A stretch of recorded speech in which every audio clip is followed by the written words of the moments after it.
India has fast-tracked the hydroelectric project on the Chenab River, after pausing the Indus Waters Treaty, and the newly released images show the project's rapid progress.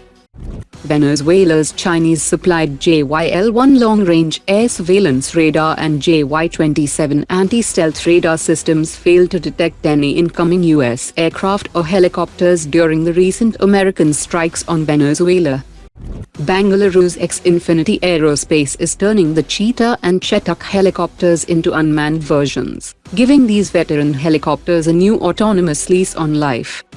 Tata Advanced Systems is preparing to deliver the first India-manufactured C-295 transport aircraft in September this year.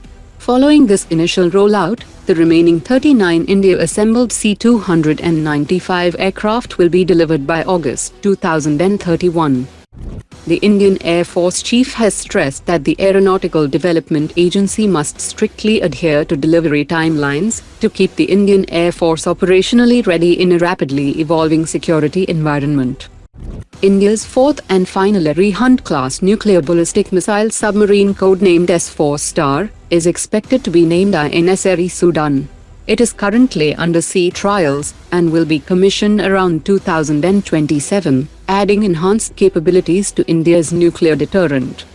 Incorporating lessons learned from the Ukraine conflict, Russia is considering offering India its 600 km range advanced 98L6 radar that is associated with Russia's next-generation S-500 system, which would significantly enhance the combat effectiveness of Indian Air Force S-400 squadrons.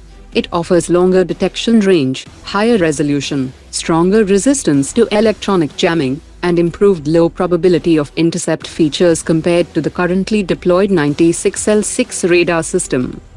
India's Tejas Mk2 will become the country's first combat aircraft program to adopt a modern pre-stuffed modular fuselage manufacturing approach.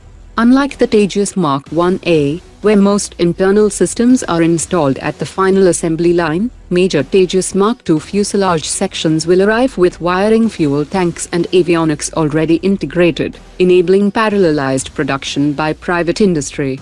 The same manufacturing philosophy is expected to carry over to the AMCA program, dramatically improving production efficiency, scalability and build consistency for future high-rate fighter induction. An image of India's extended trajectory long-duration hypersonic cruise missile has surfaced on social media. Indian Defence Updates used AI to enhance the image, clearly showing the scramjet-powered missile mounted on an Agni-P booster. The hypersonic missile is designed to exceed Mach 8 speed and achieve a range of 2,500 kilometers. The DRDO successfully tested the system from a test range on India's eastern coast in July 2025, with the missile following its intended trajectory, striking the target with high accuracy, and maintaining stable performance at temperatures up to 2000 degrees Celsius during hypersonic flight. The missile will undergo more tests and is planned for integration across multiple launch platforms. A veteran IL-76 pilot of the Indian Air Force has said that for the medium transport aircraft program, the key factors are fleet size and payload. If around 80 aircraft are inducted, the platform must carry at least 30 tons to effectively bridge the gap between tactical and strategic airlift.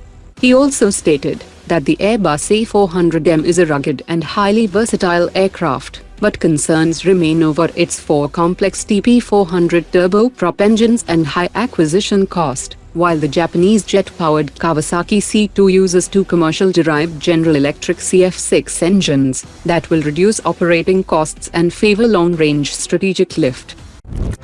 Today's top 3 comments.